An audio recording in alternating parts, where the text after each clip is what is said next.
casually dressed. Not light-skinned or pretty enough to be some wealthy man's side piece. "What seems to be the problem, officer?" she asked as he comes up to the window.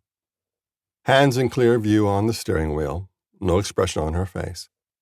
No smell of weed or anything else illicit, but he'll find something. There's always something when he sees the eyes. "License and registration, please," he says. "Is there some reason you've pulled me over?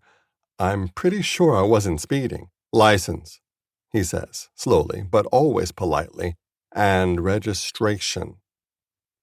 She hesitates a moment longer, the silence between them punctuated by the windy drone of passing cars.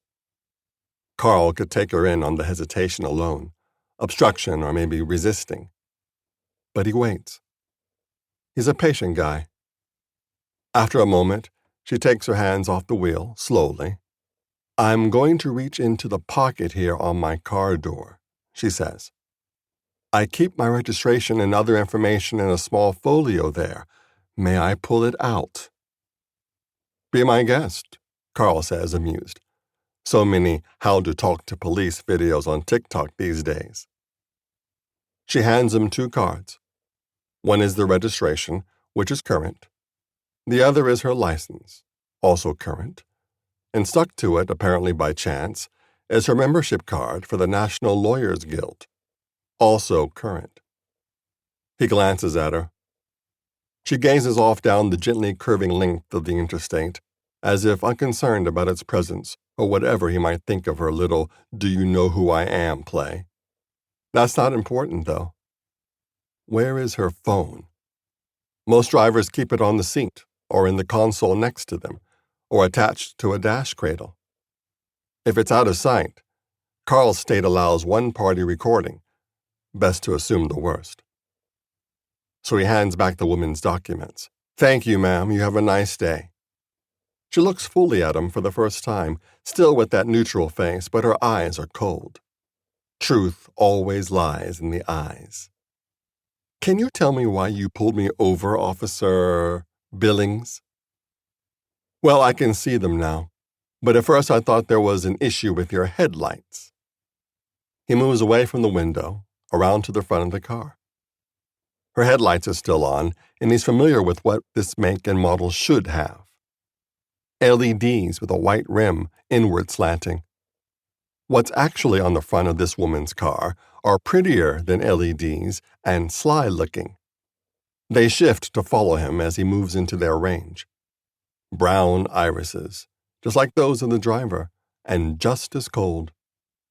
No blinking, no ducking his gaze, just a steady, sharp stare back. Whatever she's up to, because it's always something, this bitch is ready for him. He could take her in anyway.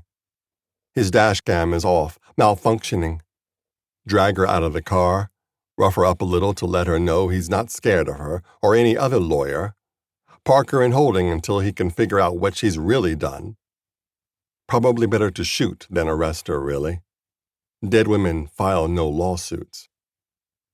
While still in front of the car, he glances up. There's a tiny rectangular device behind her rearview mirror. Can't make out what it is or tell where it's aimed, but he's pretty sure it's a camera. Could still do it. Black women don't usually go viral. He sighs and heads back to her window. "I apologize for pulling you over, ma'am, but there's no issue that I can see at this time. You have a nice day." He feels her eyes, the ones in her face, against his profile as he turns back toward his car. "You too, officer." "Next time, whore." Carl started seeing the eyes a few months back. Thought they were just some new headlight fad at first. Every year there's a new one.